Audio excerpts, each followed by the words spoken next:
Wa minhum adahiyuna. Ada juga aliran lain yang menyimpang. Hati-hati, ini menyimpang alirannya. Dan ini di Jawa. Bekasi masuk Jawa enggak? Masuk Jawa Barat, mungkin ditemukan. Ya, maksud saya, ini zaman Syekh Hasyim Asy'ari sudah ada. Ya, 107 tahun setelah itu, 1 abad, ini masih ada gitu. Ya, hati-hati kalau sudah kecium baunya, jangan cepat didekatin. Beliau sendiri memfatwakan ini bid'ah, jangan diikutin. Bukan saya ya, tapi beliau ini. Ya. Wa minhum adahiyuna, di antara mereka ada aliran adahiyun. Siapa itu? Innal 'abda yaquluna, mereka itu yang punya keyakinan, innal 'abda idza balagha ghayatul mahabbah, sungguh seorang hamba itu kalau sudah sampai tingkat kecintaannya kepada Allah memuncak, ya, sudah merasa cinta dengan Allah, wa safa qalbuhu, kemudian merasa bersih hatinya minal ghaflati, dari lalai, wa ikhtaral iman 'alal kufri wal kufran, lalu memilih untuk beriman dibandingkan kufur. Dia ada orang yang sudah ada suasana dalam dirinya, saya sudah mencintai Allah, cinta dengan Allah, sudah pilih beriman, meninggalkan kekufuran. Nah, klaimnya yang paling luar biasa, saqata anhul amru wan nahyu. Maka orang ini berprinsip, kalau saya sudah cinta dengan Allah, dekat dengan Allah, tidak berlaku lagi perintah dan larangan Allah. Karena perintah dan larangan itu berlaku bagi orang yang masih berlatih mencintai Allah. Masih berlatih. Kalau yang sudah sampai pada cintanya, nggak perlu lagi itu. Ya. Kan mereka masih latihan baik. Ya. Masih latihan baik. Ada yang kontemporer, ada yang klasik. Kalau yang klasik yang kayak gini nih, ya, latihan, sudah cinta, macam-macam. Ada dengan ibadah, ada dengan zikir, dengan macam-macam. Setelah terbentuk suasana cinta kepada Allah, sudah, berarti salat nggak berlaku lagi. Karena salat itu bagi yang masih latihan. Kalau yang sudah sampai derajatnya, nggak usah salat lagi. Karena Allah sudah cinta, ngapain lagi salat? Pandangan mereka. Ya. Maka yang seperti ini bid'ah. Walaupun misalnya, mohon maaf, tapi Pak, kan pakai jubah, kan pakai sorban, nggak peduli, itu bid'ah. Walaupun sorbannya selebar Batman dan sebagainya, tetap itu bid'ah. Kata Syekh. Ya. Baik. Pak Kiai kok Pak Kiai nggak sholat? Ya kan sudah adzan.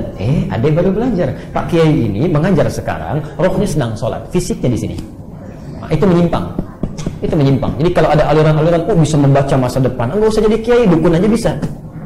Ya, itu jin yang baca, ya, yang sampaikan dan sebagainya. Jadi itu poinnya, jelas ya. Kalau yang seperti itu tolong tinggalkan. Itu kata Syekh Hasyim, itu bid'ah. Wala yudkhiluhu Allahu an-nar biltikabil kaba'ir. Bahkan mereka menganggap bahwa dosa besar pun nggak apa-apa. Ya, nggak akan masuk neraka kok, karena Allah sudah cinta. Ya, kalau Allah sudah cinta nggak mungkin. Ini bertentangan betul ya. Nabi aja nggak begitu. Nabi sangat dicintai oleh Allah, disebut kemuliaan, masih sholat juga. Kamu ini bukan nabi, bukan sahabat, kok bisa menyimpulkan begitu? Ya, jelas di sini? Baik, perhatikan. Wa hadza qala Sayyid Muhammad bin Syahril Ihya, di dalam syarah Ihya Ulumuddin disebutkan wa hadza kufrun wa zindiqah wa dhalalah. Yang seperti ini bukan hanya bid'ah, tapi kufrun, kekufuran, wa zindiqah. Zindiqah itu sesuatu yang merusak dan membahayakan. Wa dhalalah, dan menyesatkan. Hati-hati dan menyesatkan. Saya percepat saja. Wa minhum man qala bi sanasmil arwah. Di Jawa juga akan ditemukan orang-orang yang berpaham reinkarnasi. Ya, maksudnya apa? Wantiqaliha abadan dan abadi fil ashkhas, berkeyakinan bahwa roh itu bisa pindah-pindah. Bisa pindah, ya. Roh si fulan datang hari ini, terus pamit lagi malamnya, gitu kan?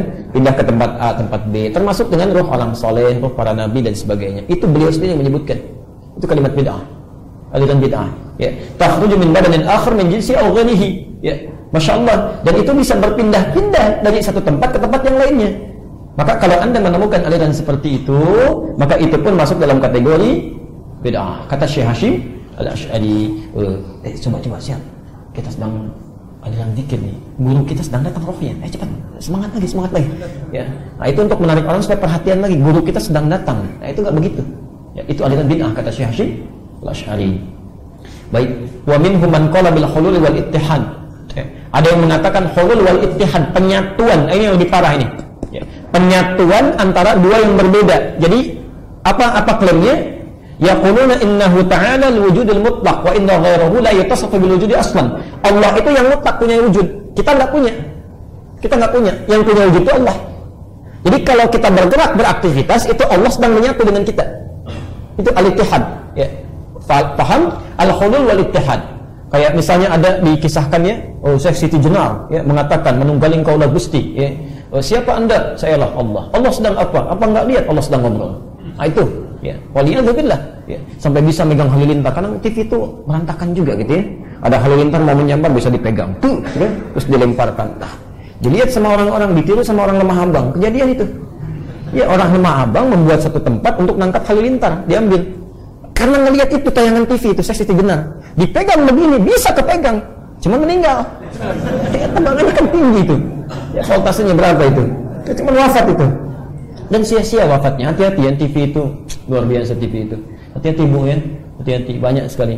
Kadang aneh Pak ya. Kadang aneh itu. Itu merusak pikiran kita. Saya pernah ngobrol dengan salah satu ya dari kru TV lah. Saya bilang kok agak mulai menyimpang ya. Banyak penyimpangan saya bilang di TV. Ustaz, bukan cuma menyimpang, tapi sekarang itu TV itu bisa membawa opini kita, mengarahkan kita pada satu hal tertentu. Ya. Saya bilang sekarang lebih dari itu. Ya, minta kita mikirin itu. Nggak ada kerjaan. Baru bangun tidur, salat subuh, selesai dikerjakan. Setel TV, disuruh mikirin urusan orang. Anak sendiri belum dimandiin, mau sekolah belum siap-siap, urusan orang sudah dipikirin. Ya, itu kan persoalan luar biasa itu. Ya. Wa qad kafarahum ahli syara, yang seperti itu kufur. Lihat redaksi Syekh Hashim ini keras sekali. Wa hum jahlatul mutasawwifah.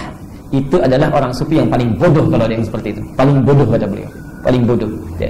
Saya tutup dengan yang terakhir. Perhatikan. Wa kadzalika man idda'a min ghulatil mutasawwifah. Ada juga orang-orang dari kalangan sufi yang terlalu berlebihan. Ghulat itu sudah di luar batas, ya. Innahu yuha ilaihi wa illam yadda'a bin nubuwah. Yang mengatakan bahwa saya mendapatkan wahyu walaupun saya nggak jadi nabi. Di wahyu masih ada.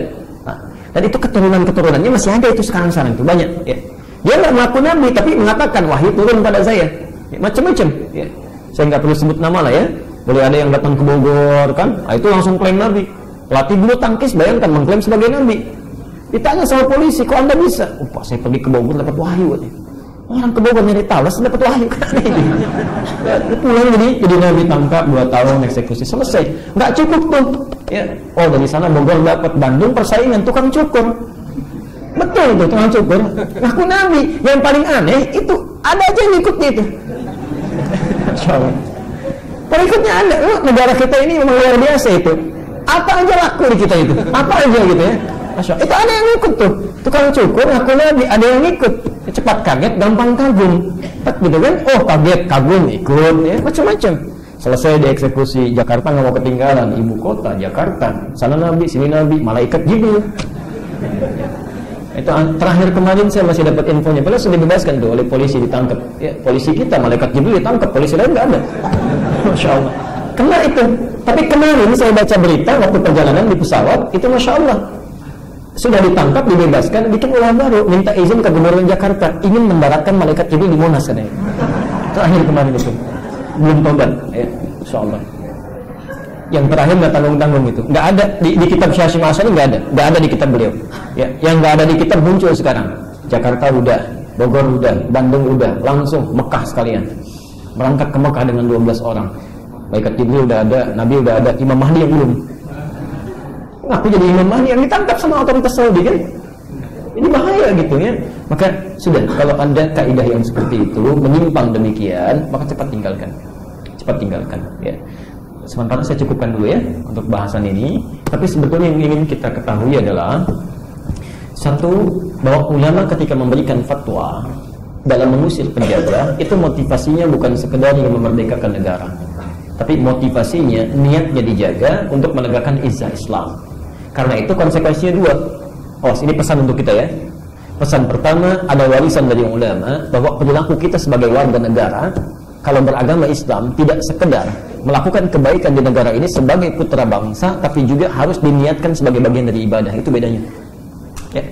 Di Anda saat kerja, di BUMN, dimanapun dan sebagainya, niatkan ibadah, itu akan menggenggam kebaikan. Menggenggam kebaikan. Dan itu yang akan abadi. Ya, itu satu. Yang kedua, ingin memberikan pesan bahwa negara ini tidak terlepas dari nilai-nilai syariat. Tidak terlepas. Jadi kalau ada gerakan yang ingin memisahkan ya agama dari nilai-nilai kebangsaan di Indonesia ini, subhanallah, itu sama dengan memecah dan menodai nilai-nilai kemerdekaan yang telah diraih oleh para ulama. Ya. Dan yang ketiga, ini yang paling penting, ternyata di Jawa sendiri saat disebutkan munculnya gerakan-gerakan memurtadkan orang-orang Islam, bersamaan dengan itu tiba-tiba tumbuh berkembang aliran yang tidak ditemukan sebelumnya. Kita nanti akan teruskan dalam kajian yang lain, pertemuan berikutnya. Kami akan tampilkan juga di daerah-daerah lain bagaimana perlawanan terhadap Belanda yang sudah datang. Nanti setelah itu kita masuk ke fase proklamasi dan akan ada hal-hal yang sangat mengejutkan. Banyak hal yang sangat mengejutkan. Ya, mudah-mudahan kita masih diberikan kesempatan untuk bisa hadir, ya, bisa juga menambah wawasan dan ilmu pengetahuan.